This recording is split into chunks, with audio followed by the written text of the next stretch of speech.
Tirso y Calderón. Es un día de fiesta en Madrid. Se estrena en el Corral del Príncipe o en el de la Cruz una comedia nueva. El pueblo, la burguesía y la aristocracia se aunan en el aplauso del máximo espectáculo nacional barroco.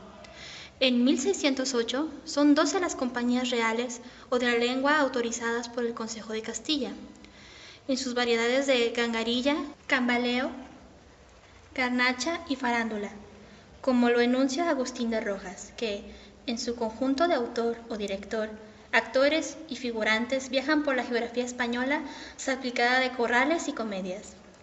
Los recintos de entretenimiento tuvieron sus inicios en corrales o patios de vecindad, que los comediantes arrendaban para sus presentaciones. Más tarde, el negocio teatral promueve en las grandes ciudades o villas la construcción de recintos apropiados y a la vez manteniendo la estructura original. Aún hoy puede contemplarse su disposición el dieciochesco y restaurado Corral de Comedias de Almagro. En Madrid, los corrales de comedias pronto dependieron de las cofradías de la Soledad y de la Pasión, que regentaban el Hospital General, el de los Niños Expósitos y el de Antón Martín. Gracias al negocio teatral se sustentaba gran parte de la beneficencia pública. Esto impulsó a dichas cofradías a edificar, con sus recursos, teatros costosos, por la gran limosna que sacaban. El Hospital General recibía 8.000 ducados al año, siendo este el eficaz argumento presentado ante el rey por la Villa de Madrid para levantar la prohibición de las representaciones en 1597. Ya avanzado el siglo XVII se añade la presencia de tramoyistas, carpinteros o pintores, que según la comedia netamente literaria en sus principios lopescos, deriva hacia el gran espectáculo. Lope se lamenta, pues al montar escenarios elaborados habla más a la vista que al oído, pues los autores se valen de las máquinas, los poetas de los carpinteros y los oyentes de los ojos. Y sin embargo, el triunfo de la tramoya cobró mayor brillantez y por iniciativa real se construye un nuevo corral de comedias en el Buen Retiro, el Coliseo, inaugurado el 4 de febrero de 1640, equipado con toda clase de adelantos escenográficos, convirtiéndose en el escenario predilecto de las fiestas reales y donde el artificio calderoniano alcanzó su máxima compilación. Músicos, bailarines, pintores, carpinteros y sastres armonizan sus quehaceres bajo la dirección de ingenieros y tramoyistas. El florentino Baccio Bianco y el romano Antonio María Antonosi, sabias disposiciones y talones de variada perspectiva han suplido a las simples cortinas de los comienzos. Los conservados bocetos escenográficos de La Fiera, El Rayo y la Piedra de Calderón es muestra de cómo sobre un idéntico telón de fondo, con nubes, se ha ido superponiendo diversos telones al foro, un barco en alta mar, una lejana perspectiva campestre, un fondo arquitectónico o un lejano castillo. Pero ese telón en el foro se aproxima al espectador. Es un juego de perspectivas, hasta 8 cuerpos laterales que prolongan el oleaje. Pero la escenografía avanza también sobre el plano real de los espectadores. La refinada sociedad cortesana que contempla el espectáculo es en ella misma espectáculo también. El gran espectáculo barroco surgía natural en una sociedad que cultivaba la teatralidad, en una premonición de formas rococó.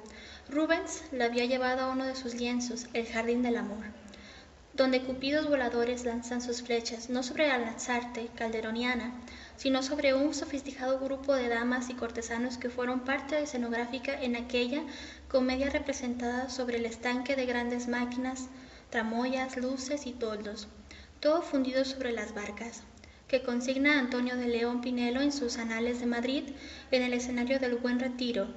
Saltaba los límites del tablado escénico. A pesar de las lamentaciones de Lope, el poeta se convirtió en el soporte en todo el artificio del autor. Actores, director, músico y bailarines van a poner en ejecución en el escenario. Fue natural una proliferación inaudita de comediógrafos y de obras desde los comienzos de Lope hasta la desaparición de Calderón. La razón de esta proliferación de obras son sociológicas. La demanda incesante de comedias y el factor económico de que era el único género literario que le permitía a un autor consagrado recibir un beneficio, sumaba a la tentación del escritor barroco tan apegado a la representación de la realidad sensible, siendo el género literario más testimonial y apegado con o sin denuncia de las estructuras sociales de su momento histórico. La fórmula teatral de Lope, también conocida como comedia nueva, es reformada por Tirso de Molina y Calderón, Como Lope, ambos escriben para su momento histórico, pero se elevan más que él hacia una creación universalista, ya que el personaje de Lope, amasado en realidades históricas, se encausa en Tirso hacia el carácter arquetípico enraizado en lo puramente humano, como un camino intermedio hacia el personaje calderoniano, en donde la raíz psicológica se evade hacia la alegoría intemporal. Tirso de Molina es el seudónimo de Fray Gabriel Telles. Nace en Madrid hacia 1580 o 1581. Su nombre aparece por primera vez en un documento en 1600, en donde figura ya como novicio del convento de la Merced, en Guadalajara, donde profesa el 21 de enero de 1601. Comienza a escribir para el teatro hacia 1606. En esa fecha ya reside en Toledo, que será la ciudad más amada por él, solo comparable con el afecto al sentido por su villa natal. En su comedia Desde Toledo a Madrid. En sus años toledanos, Fray Gabriel Telles salta al seudónimo de Tirso de Molina y a todos los géneros teatrales de la época. La comedia hagiográfica que une a lo histórico y a lo social en La Dama de Olivar, en la espléndida trilogía de la Santa Juana, que termina y fecha en Toledo en 1614, la comedia rural como La Villana de la Sagra, con análogo lirismo popular al de su auto sacramental, El Colmenero Divino. La comedia histórica con la gallega María Hernández, hasta su primera comedia cortesana, ya de ambiente madrileño, Marta la Piadosa, que inaugura la deliciosa serie de sus comedias de enredo, Demente Ciudadano. Pero desde Toledo, Fray Gabriel salta también hacia distintos puntos de la geografía española, Galicia, norte de Portugal, Madrid y Sevilla. En esta última, la nueva impresión recibida debió de ser vivísima. Reside en el convento de Nuestra Señora de la Merced y del ambiente sensual vitalísimo de la Sevilla del siglo XVII. Y desde Sevilla a América, camino de Santo Domingo, en donde permanece hasta 1618. De nuevo Sevilla, Toledo y de allí Salamanca, Lisboa y Madrid. Ya está avecinando en la corte de 1620, pero los nombres de Zaragoza, Sevilla, de nuevo Toledo, Trujillo, Salamanca, Madrid, Cuenca, Soria van jaloneando su existencia hasta morir en la villa de Almazán, en febrero de 1648. Son todos viajes impuestos por sus cargos, cada vez más importantes, dentro de la orden mercedaria, pero gustosamente realizados por él, escritor, que exaltará en sus obras esa pasión viajera. Es desde hace muchos años un autor famoso y consagrado, que desde 1627 está publicando sus partes de comedias, que participa activamente en la vida literaria nacional, las justas poéticas en honor de San Isidro en Madrid, en 1622, o las de Salamanca de 1629. El tema ahora le es particularmente querido, ya que se celebran en honor de San Pedro Nolasco, santo mercedario que en el mismo año Zurbarán lleva sus lienzos, por ese cargo de la orden. Tirso aúna en estas composiciones sus vocaciones de poeta y religioso, con la misma armonía que supo fundir al novelista cortesano con el fraile de la Merced, al desarrollar en El bandolero la vida legendaria de San Pedro Armengol.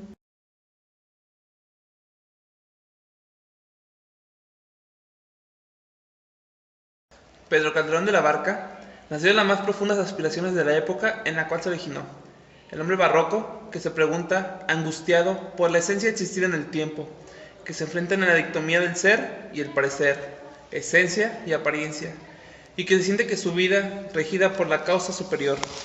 Técnicamente, la idea da lugar al juego escénico del teatro en el teatro que Cervantes y sobre todo Lope supieron magistralmente utilizar sobre ambas realidades. Montará Calderón su genial y definitiva alegoría, el gran teatro del mundo. El símbolo intemporal ha desembocado en un concepto teocéntrico de la vida humana, característica del barroco.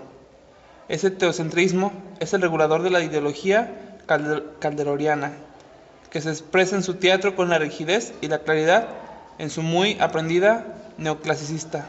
El arte de Calderón opera en el estilo y estructura, con la lógica interna del silogismo.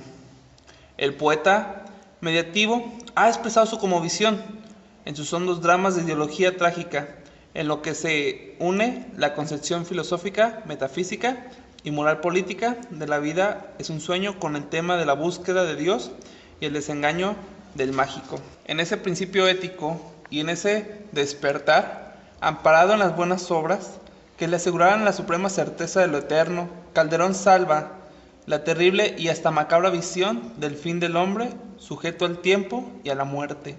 El pesimismo barroco resuena en todas las manifestaciones del arte y a nivel del contenido, pero no olvidemos tampoco que cae sobre un siglo amasado en el sensualismo. El pensamiento calderoniano no ahoga jamás la profunda fuerza dramática de sus creaciones. El estilo es efectivamente silogístico, pero sustenta en la belleza lingüística de los estilos poéticos coetáneos. Su parte mental le advierte de que todos los sentidos son los tantos peligrosos que distraen al hombre de ese único y gran negocio de la salvación. El cortesano barroco. Calderón pertenece a una familia de hidalgos, oriundos de montaña, pero vecindados en Madrid desde varias generaciones. Recibe, por tanto, la educación esmerada de su clase social. 5 años en el Colegio Imperial de la Compañía de Jesús, en Madrid, 1 en Alcalá y otros 5 en Salamanca. La luz que dimana en San Ignacio ilumina todo el orbe, y África, y Europa, en América y Asia contemplan y reciben esos rayos de verdad católica. Allí, en el colegio madrileño, asistiría el futuro dramaturgo a las representaciones teatrales de la orden, precocinaba como aleccionador didácticos barroco. El valor didáctico y ejemplificador, por ejemplo, el Gran Teatro del Mundo, impulsó su traducción a lenguas indígenas americanas para ser utilizado por la Orde de Evangelizar Mexicana. Es un férreo engranaje sistematizador, una estructura lógica que se matiza también de profundo agusticismo, pero que se realiza en arquitectura dramática con la disciplina recibida de unos técnicos de la dialéctica.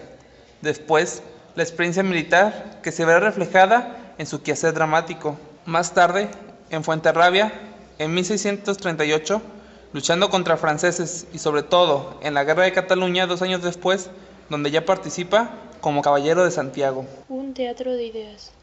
Hacia 1633, Calderón ya se plantea la problemática del existir humano, al componer la obra más significativa del teatro barroco, y a la vez la creación de una figura y un motivo universales, como afirma Balbuena. El destino se configura en el drama en una predicción astrológica, como el símbolo barroco también del instinto sin la luz de la razón o del hombre antes de su contacto con la vida física o mental. Calderón ha montado la estructura de la obra como un sistema concéntrico en que se mueven en aparente paralelismo a la trama principal en cuanto a argumento, pero tienen al punto central del contenido ideológico. En el drama, Segismundo se mueve, pues, en un plano existencial, pero es el síntoma de posterior evolución calderoniana, en la que el personaje, en un plano metafísico, se transforma en la humanidad como ya he indicado. En 1672, el anciano Calderón retoma el viejo tema para desarrollar un auto sacramental de idéntico título. En esta nueva versión, las 3 etapas del héroe, rebeldía y furia contenidas, acción desatada, reflexión, vencimiento y liberación, ya se configuran plenamente en su simbología religiosa. Segismundo se plantea su problema existencial desde unas peculiares y anormales circunstancias. En la grandeza de sus dramas doctrinales, Calderón se encamina hacia la creación de una tragedia cristiana. Calderón ha compuesto una tragedia en 2 partes, y los personajes dramáticos de los dramas son los que son, en toda su complejidad humana, aunque en virtud de lo que significa, simbolicen una actitud de hombre ante el universo. Para representar lo que es con lo que no es, Calderón monta el engranaje conceptual de sus autos, en un pasar del símbolo a la alegoría, pero su representación tiene que ser necesariamente alegórica. En pintura, mediante la transposición de la inexistente imagen de lo real a los objetos que los deleiten. En la escena, al personaje, que simbolicen sus defectos o sus cualidades. En riguroso desarrollo escénico, Calderón ha estructurado la obra siguiendo finalmente un pensamiento estoico. Acude a la comunicación plástica, al verso rotundo, a la estructuración ciudadanísima y, curiosamente, a prácticas teatrales coetáneas. La transposición a esa estructura alegórica podía ya venir dada por la idea original que motiva el tema, como en este caso, pero no es necesario este puntal previo de alegorismo.